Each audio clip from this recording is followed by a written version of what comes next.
and welcome to Baseline Vietnam. I am Brandi Price and I'm your host for Let's Talk Movies. Today we're going to be talking about The Power of the Dog. And I suppose we should just go ahead and get into it. I'm going to read the synopsis straight off of IMDb, so be ready.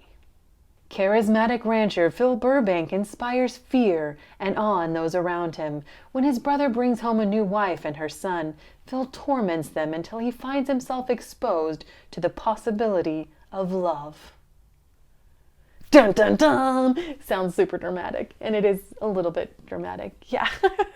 But I would classify it more as a Western because it's kind of a slow burn.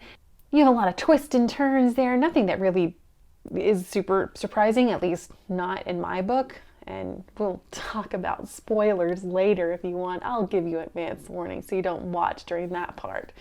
So what we're going to be doing, and I've kind of introduced this in the last video, which was supposed to be the second video, but I had to re-record this one because I wasn't recording during the first portion of it, and I was like, heck, I'm just going to record the whole thing over. Oh well. So here it is, wearing a different outfit because it is a different day. Yeah! What we're going to be doing with these movies from this point forward is I'm going to be rating them. 1 is for something that's truly terrible and you should not waste your money or your time for that matter. And a 10 is freaking fantastic and you need to watch it like right away. So 1 to 10, we're doing a beret scale. B-E-R-E-T, like the hat. Not too terribly unlike this one because of the beatnik, the classic beatnik style has a beret. They're usually smoking a pipe or a cigarette, and that's just totally not my style. I don't do those things, nor do I really recommend them. And then we're gonna do that at the very end, so make sure you stick around. Let me know what you think, because you may completely disagree with me, and that is totally fine, as long as you're nice in the comments so you don't have to be a jerk about anything that you disagree with. I am all up for a discussion. Okay? Cool. It's a deal. So let's talk about the cast first. First off, Benedict Cumberbatch. Benedict was just incredible. I thought the nuances and the subtleties of his performance were fantastic. You can't really beat it. He has such a great energy, which is just bubbling underneath the surface. And every once in a while, it just kind of comes out and like pops you in the face. And you're like, whoa, okay, I see where you're flinging your mud shoes. Yeah, don't get hit by mud shoes. It's weird. You want people to be curious about the character, and you want them to have empathy, and you want them to just want to watch you as an actor. And that's what he does, and he does it with such ease, it seems. And that comes with training, and sometimes it's just an innate talent that someone has, and it seems like he was born with it. Or was it Maybelline? I know that's a dated remark. I'm a little bit old, so forgive me, okay? Okay? We also have Kirsten Dunst, and she plays Rose. Her character was interesting, I guess I could say, and that doesn't have anything to do with her acting, because I think her acting was fantastic. I think it has more to do with her story arc as a character. I felt like that fell a little bit flat, but that's, like I said, not her fault at all. Her acting was actually quite good. I think she was pretty remarkable. I thought she was very realistic, and she had a really great relationship, although very odd, with her son, this weird codependency thing going on. But it was all played out really, really well. Then you have Cody Smith-McPhee, who plays her son in that weird dysfunctional kind of relationship.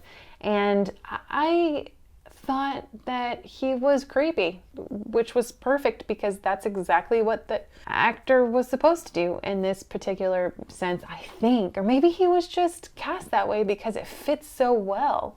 But either way, I think that he embodied what that character stood for. And he was creepy, and he was interesting, and he was also just magnetizing to watch, I think. And last but not least, we have Jesse Plemons, who plays George, which is Benedict Cumberbatch's brother in the thing, or Phil, that's his character's name. So we have Phil and George.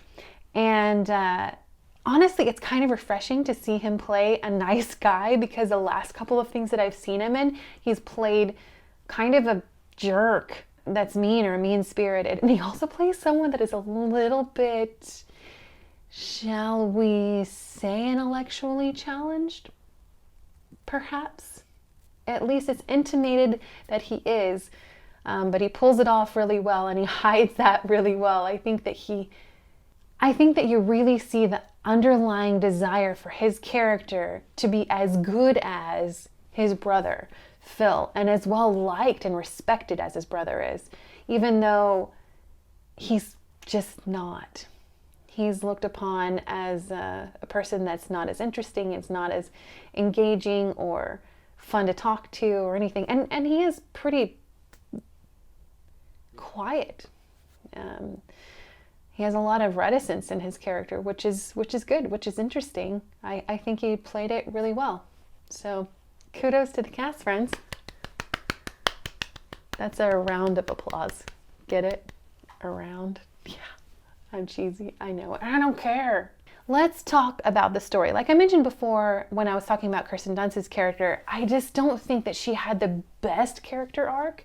I don't think that it was necessarily motivated well enough to contribute to her drinking as much as she did. Then again, I am judging it from my perspective and the things that he did to her, like playing the banjo when she was playing the piano better than she was enough to kind of put her over the edge. Maybe he was reminiscent of her late husband, and it was a very traumatic relationship, so she just put her back into the same place as she was before. I can kind of deduce that would be that could very well be a secret between them, and that's also why spoiler, don't listen, because I don't know. We have Peter at the very end of the film like grinning like a weird little psychopath, so maybe he did that before. Maybe that kid also killed his father because he was making his mother feel that way again. And that's kind of the story that I told myself in my head as I watched it. I was like, oh, he's not a stranger to death or his mother being an alcoholic. And he also knows how to solve it because he's done it before. And then she got better. And the same thing happened, which would make her story make more sense. I guess the fact that I'm debating it and actually trying to deduce what exactly is going on makes it a well-written and interesting story, because it does have you questioning a lot of different things. There's some cool stuff in there. Like this scene, I don't know if it was written this way or what, but it was kind of a really great scene is with Benedict Cumberbatch when he has that silk little hanky, or it looks silk, it might be cotton, I don't know. I mean, I wasn't there feeling it and rubbing it against myself, but it has Bronco Henry's initials on there. It's monogrammed, so that was kind of interesting.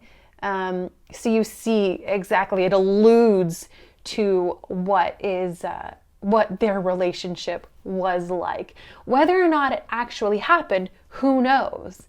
But I have a feeling that it did, just because of, like, you have emotions and you have testosterone and you have all those things percolating all around in your bodies and stuff. Something is likely to happen unless he just loved him and it was from afar.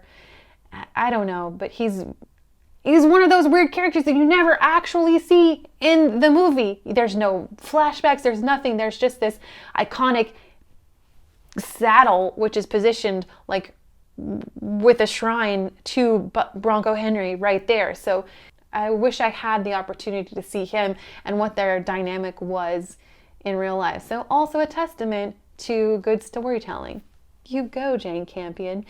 Speaking of that, let's talk about the directing. I thought, in regards to the shot and the storytelling aspect of it, were just incredible. I thought she did a really good job in interpreting her own words into a visual medium.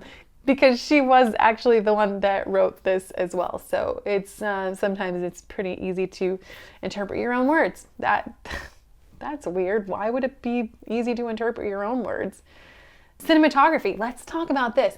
First of all, let me just say that I am super stoked that Ari Wegner is a female cinematographer, and that is super exciting to me because you don't always get to see women in these positions. It was such a picturesque movie. Like, all of the landscapes lend to such a beautiful shot. The composition of the shots was really great. All of the transitions and the editing was fantastic. I just really loved all of that. And the editing can't be, well, it can be good with bad cinematography, but it is hard to hide bad cinematography.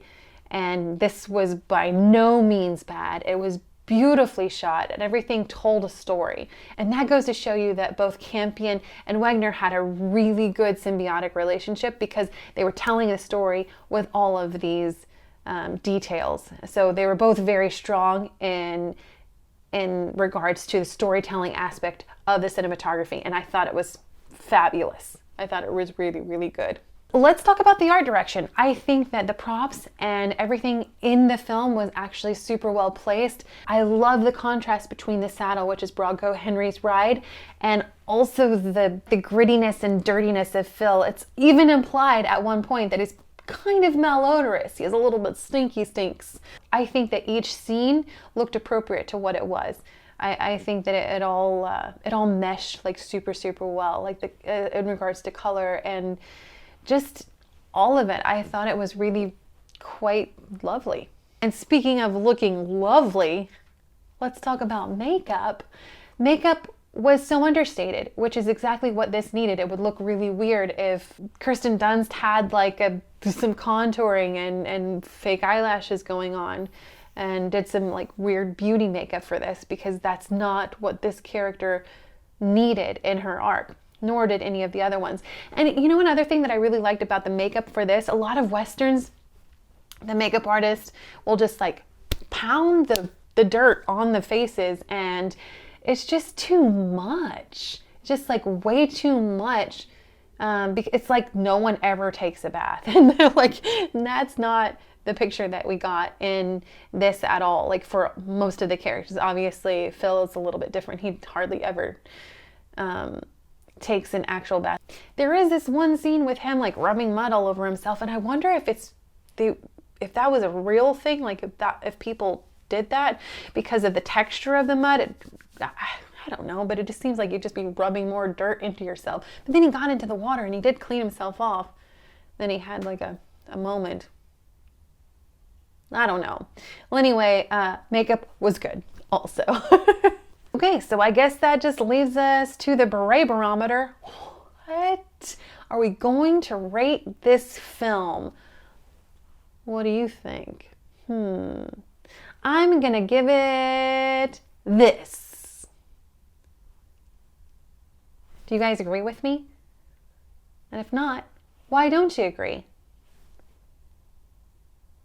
Thanks for tuning in to Baseline Beatnik. I am Brandi Price. You can catch me on Instagram, Twitter, social media, all the things, TikTok at _Brandi Price. You can also join our Facebook group for Let's Talk Movies. We talk about movies, obviously. And thank you for joining in with us today. But before I go, be kind, you beautiful beatniks. Bye-bye!